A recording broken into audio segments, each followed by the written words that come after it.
Hello everyone, my name is Rachel. Welcome back to my channel. Today I am bringing you guys a video about underrated YA contemporary books that I love that I feel like not enough people are talking about. I've been wanting to make a video about YA contemporary books that I adore for a very long time, but I realized that there were just way too many, so I decided to kind of divide this topic up into two videos. Today I'll talk about the underrated books, and in another video I'll talk about the popular books that I really love. I thought first I would talk about the YA contemporaries that I do not own a physical copy of. So the first one is Her Royal Highness by Rachel Hawkins. This is a book that I think I read last week, actually. It's been a very recent read for me, and oh man, I enjoyed this book so much. So this is essentially a contemporary female-female romance with royalty thrown in, and all of those tropes just sound amazing together, right? So this is technically book 2 in a companion series, but this one centers around Millie. She's just this normal girl from Texas, and she gets a full scholarship to this boarding school in Scotland to finish out her high school career. She's going into her senior year of high school, and so she goes to Scotland, and it turns out that her roommate is Flora, who is a princess of Scotland, but they do not start out on the best of terms. So it's definitely an enemies to friends to lovers situation. I thought this was really adorable. I mean, this definitely isn't a perfect book by any means. I did think it was a little too short. I felt like there needed to be some more character development, but at the end of the day, it's just a really cute female-female romance, and if you love royalty romances, I think you'll enjoy this one as well. Next book I want to discuss is Challenger Deep by Neal Shusterman. This is a book that I feel like probably was hyped around the time that it came out. I think this came out in 2015, but I just haven't heard nearly enough people talk about how amazing this book is. So it's kind of a contemporary, kind of not. There's two very distinct POVs, but they are from the same main character. So we've got Caden. This book is essentially chronicling his descent into full-on schizophrenia. And so we've got one POV where he is in like the real world, where we're seeing his changes in behavior and seeing him interact with all of the other people in his life, friends and family, things like that. Then we've got this completely separate POV where Caden is on this pirate ship that is traveling to Challenger Deep, which is the deepest point on our planet. It is the deepest point of the Marianas Trench. And so he's interacting with a lot of these very quirky and whimsical pirate characters. So as the book goes along, you start to make sense of these two different POVs and how parts of them actually fit well together. I will point out that this book definitely took a lot of effort on my part to truly comprehend what was happening. As Caden is exhibiting more and more symptoms of schizophrenia, it definitely becomes more difficult to kind of understand. However, I think this is a phenomenal piece of literature. Also, Neal Shusterman's son is schizophrenic, and his son, I believe, supplied the drawings that are in the physical copy of this book. So I would definitely recommend reading the physical book for that reason. And this was also a winner, I think, of the National Book Award for YA fiction. So yeah, I just highly recommend checking this out if you haven't yet. Next up is Girls on the Verge by Sharon Biggs Waller. This is a contemporary about this girl, Camille. She is going into her senior year of high school, I think, and she's really into theater, which is one of the many things that I loved about this book, was how much I related to the main character in that way.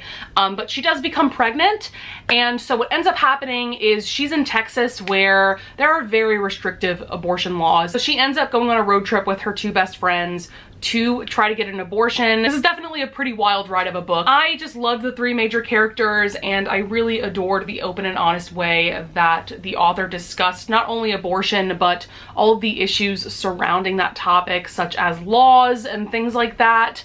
You can tell that the author is very educated. She knows what she's talking about. Yeah, I just think that anyone of any age could learn a lot from this book. I thought it was expertly written, and I cannot wait to see what Sharon Biggs Waller comes out with next. Next up is A Heart and a Body in the World by Deb Coletti.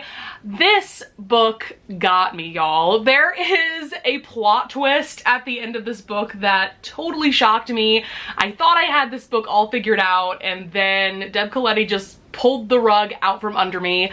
So this is about Annabelle. She goes through a very traumatic event before the book even starts, and so she decides to run all the way across the country from Seattle to Washington, DC, and man, was this book just packed powerful and beautiful. Something that I vividly also remember about this book is that at the beginning of each chapter, the main character would include a fact about different animals and how their hearts work. And that's just so interesting that that still is very vivid in my mind. But yeah, I think that these books are really important for not only teenagers to read, but people of all ages. If you're someone like me who is an adult and still enjoys YA contemporaries, I just wholeheartedly recommend this, and I just think that not nearly enough people have read this and talked about it on BookTube. Next book that I think that not nearly enough people have read is A Very Large Expanse of Sea by Tahereh Mafi. Now, we all know Tahereh Mafi from her Shatter Me series, which is a YA dystopian romance series, but this book is very different. It's a contemporary about this girl, Shireen. She is 16 years old, and I think this takes place maybe like some months after 9/11, but it follows her and her family. They are Muslim. They move to this small town and they face a lot of discrimination. As we can all remember, after 9/11, a lot of people were treating Muslims and still treat Muslims to this day very poorly, and so that's essentially what this novel really tackles. There's also a really adorable romance between her and this guy Ocean, who is white. And then I also loved seeing Shireen and her brother and his friends breakdance. Like, they formed this breakdancing group at school, and I loved that. I think that you will learn a lot from this book, and I just need Tahereh Mafi to write more contemporaries because I thought that this book was absolutely fantastic. All right, now we're gonna get to the books that I actually own copies of. So the first book on my stack is If I Was Your Girl by Meredith Russo. As you can see, this book won quite a few awards. This is about a trans girl named Amanda. She is moving to this new town where her father lives. She was living with her mother for most of her life, but because of extenuating circumstances, she's now living with her father, who unfortunately doesn't really understand her, doesn't really understand what trans really is and what it's like to be a trans person. So because Amanda is very feminine passing, I don't know if there's a better term for that. If you guys know, please leave it in the comments below. But essentially, she very much looks like a girl. You wouldn't know that she is trans by looking at her. So she is able to introduce herself to this new school in this new town as a girl, and nobody is questioning that. And so she ends up falling in love with this guy Grant, and their romance was just absolutely adorable. And their romance does get very angsty and kind of complicated because she is hiding a very big part of herself from him, because obviously she's worried that he would judge her and not want to date her anymore, and she is very quickly falling in love with him. And this book just straight up wrecked me. I remember just sobbing, crying towards the end because of the very emotional conversations that she was having with her father and trying to get him to understand her. And it's just such a gorgeous book. I wish more people would talk about it and read it. I loved it so much. Also, Meredith Russo is a trans author, and the model on this cover is trans, which is great. Next book I have is Under Rose-Tainted Skies by Louise Gornal. So this is a contemporary about Nora. She has agoraphobia, OCD, and anxiety. So she has quite a lot going on in her life. And so with agoraphobia, she doesn't leave her house, and so she is homeschooled. She does go see a therapist though regularly, so I think that's like the only time that she actually leaves her house. But then this guy Luke moves into the house next door, and so it's primarily about their romance, but it is also a lot about her mental illness and her trying to overcome the issues that accompany that. And man, I just thought that this was so well done. I'm pretty sure that this is Own Voices because I think that Louise herself has agoraphobia and OCD, but I'm not 100% positive on that. But I will say that I have looked up Own Voices reviews, and it seems like a lot of people think that the rep in this is really well done. So I highly recommend this as well if you are looking for contemporaries with good mental health representation. Next up, we have What I Lost by Alexandra Ballard. This is also a fantastic contemporary for mental health representation. medication. We have Elizabeth. She has anorexia. She's 16 years old and her parents end up putting her in this treatment center for that. But there's quite a lot going on in this story. One thing, Elizabeth is pretty sure that her own mother has an eating disorder, but she just denies it, outright refuses to believe that she has a problem. She's also dealing with her ex-boyfriend who unfortunately broke up with her essentially because of her eating disorder. And at first, Elizabeth is just trying to get through this program so she can go back home and restrict her eating all over again, but this book just ends up being an incredible journey for Elizabeth. This was also another book that made me just sob crying because of the conversations, especially the conversations that she had with her parents towards the end. Ugh, it was just so eloquent and beautiful and well done. Again, highly, highly recommend if you're looking for a contemporary with this kind of representation because it's just really, really well done. Okay, next two books I have talked about quite a bit on my channel. These two books were featured in my absolute favorite books of 2019 video, so I will definitely link that up in the cards above, but I just quickly wanted to mention these books because they are still very underrated in my opinion. The first one is Letters to the Lost by Brigid Kemmerer. If you might recall, Brigid Kemmerer is also the author of a Curse So Dark and Lonely series, but this is definitely a contemporary novel. This one centers around Juliet and Declan. Juliet has recently lost her mother, and so she goes to the cemetery daily and leaves letters for her mother, and Declan is doing community service at that same cemetery, and he ends up reading those letters and writing back to Juliet, and so that's how their relationship starts. This is just a fantastic contemporary. It's definitely on the darker side. Both of these main characters have a lot going on at home, and just kind of seeing them become friends with each other, and at the very end they do end up becoming boyfriend and girlfriend, and it is just so well done. And then the other book in this kind of companion series is More Than We Can Tell. So this book centers on Rev, who is Declan's best friend. Of course, Declan was the main character in Letters to the Lost, so we do see his character a bit in this book whenever he hangs out with Declan, but it's really phenomenal seeing Rev get his own book because I knew from this book that I adored Rev's character, and so seeing him become the main character and get his own romance was just everything. And then his love interest Emma, she actually codes video games and she created her own online game, but she's dealing with some really extreme trolls. So again, both of these characters have pretty extreme things that they're dealing with at home, but seeing them bond and fall in love is just absolutely everything. Brigid Kemmerer is one of my all-time favorite authors. I just really mesh well with her writing style. I think she's absolutely fantastic. Next book I want to talk about also has fantastic mental health representation, and that is A Tragic Kind of Wonderful by Erik Lindstrom. This one is about Mel Hannigan. She has bipolar disorder. First of all, what I adored about this book was how educational it was about bipolar disorder. I feel like this is one of those mental illnesses that has the most misconceptions about them. I feel like most people, when they think about bipolar disorder, they think of someone who is just very happy or very sad, and that's not quite what bipolar disorder is. Bipolar disorder is more about manic episodes followed by depressive episodes. That's a very basic way of describing what it is. But throughout this book, I really felt like I was in Mel's mind the entire time, which made for a very immersive and intense reading experience. There was also a really cute romance, and this is a fairly short novel. I think it's only like 270-ish pages, so you will definitely fly through this book. Next is a book that I feel like I talk about a lot on my channel. That is Heretics Anonymous by Katie Henry. I definitely featured this in my books that make me feel good or smile or laugh out loud video. I'll link that up in the cards above. But this is a very different book. It's definitely the most funny book on this list. I loved it so much. So this one is about Michael. He moves to this new town and he's atheist, but his parents end up enrolling him in a Catholic high school. And so you can only imagine how awkward that is for someone like Michael. But what was just amazing about this book was just the jokes about Catholicism in general. As someone who was raised Catholic, I fully appreciated that.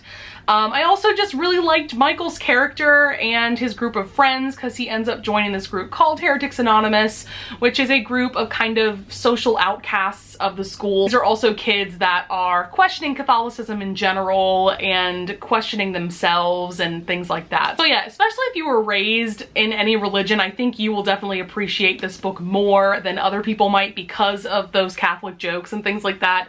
But yeah, it was just a good time. Next book I want to talk about is To Be Honest by Maggie Ann Martin. This book has such a special place in my heart. So this one is about Savannah. She is plus sized. I first of all related to her character so much. I loved that she didn't hate her body. She was very accepting of who she is, but she does have her mom, who was on this very extreme weight loss show, think along the lines of The Biggest Loser, something, you know, very extreme like that. And so her mother has a very unhealthy relationship with not only her own body, but with Savannah's body. And so she definitely puts a lot of pressure on Savannah to lose weight, and Savannah is just constantly fighting against that. There's also an adorable romance with this guy, George, that she meets. So yes, I just cannot recommend this book enough if you're looking for a YA contemporary with fantastic plus size representation. Next book I want to talk about is Now Is Everything by Amy Giles. It's definitely a darker and harder hitting contemporary. This has to do with abuse, specifically more emotional and psychological abuse. So we have Hadley, our main character. She's a teenage girl, and her father puts a lot of pressure on her to essentially be perfect and to be a fantastic athlete and all of these things, and the way he talks to her and treats her is absolutely deplorable, but she takes it because she would rather him abuse her than her younger sister, Lila. And so while she's dealing with all of that at home, she ends up falling in love with this guy, Charlie. She starts secretly dating him because Hadley's dad is so against her dating anyone, but she just can't help herself, and she starts falling in love with this guy as the abuse at home is slowly but surely escalating. But yeah, I just wish more people would read this. It's a very powerful and important kind of book to read. The depiction of abuse in this book is very interesting and different. So if you do think that you can handle this subject matter, I wholeheartedly recommend this book. All right, guys, we have just a couple books left to talk about. The first one is The Nowhere Girls by Amy Reed. I really love the incredible diverse representation that we have going on in this book, but the basic plot is we've got this girl, Grace. She is plus sized. She moves to this new town where she learns that there was this girl who was gang raped by some of the popular guys at their high school, and she was essentially run out of town because nobody believed her because they were the popular guys and they got away with it. So Grace ends up teaming up with these two girls that are very different from herself. We've got Rosina, who is queer and Mexican, and then we have Erin, who has autism spectrum disorder. And so they end up forming this group, and I believe it's called the Nowhere Girls because they're trying to get justice for the girl that was run out of town. This is an incredibly powerful book. I related to Grace in particular because she is plus sized, and I loved the discussions surrounding that throughout this book and her own inner monologue. Again, she doesn't hate her body, and we stand that in this house, you know? Yeah, again, incredible representation and incredible story. And the very last book that I want to talk about in this video is Like a Love Story by Abdi Nazamian. Now, this is a book that technically it takes place in 1989, so you might not consider it to be contemporary, but it very much feels like a contemporary book, even though it's in a different time period. We've got Reza, who is Iranian. He has just moved to New York City from Canada with his mother so that they can live with his new stepfather and stepbrother. And he is coming to terms with the fact that he is gay, but he is absolutely terrified by that fact. Because in this time period, AIDS was a huge issue, obviously, and it was disproportionately affecting people in the LGBTQIA+ community. And so Reza is afraid that if he comes to terms with being gay, that he will essentially get AIDS. And so then we have our two other main characters. One of them is Art. He is a gay teen. He is very much out and proud. And then we have Judy, and she's also plus size. Again, I thought the representation for that was really well done in this book. She is an aspiring fashion designer. And then Judy has this uncle Stephen who unfortunately does have AIDS, and he is very active in this activism group. I think it's called ACT UP. And so he ends up mentoring both Reza and Art into accepting their gayness and it's just such a beautiful story. This book made me cry at the end. It's just so beautiful. I loved the friendship between Reza, Judy, and Art, and there's also a romance that develops between Art and Reza. Yeah, I don't know what else to say. It's just a fantastic book with phenomenal LGBTQIA+ representation. All right, guys, we made it. That's going to be it for this underrated YA contemporaries video. Definitely let me know in the comments below if you've read any of these books, if you want to discuss them. I would also love it if you would press that like button and subscribe, and I thank you in advance if you do. And with that being said, I'll see you guys in the next video. Bye!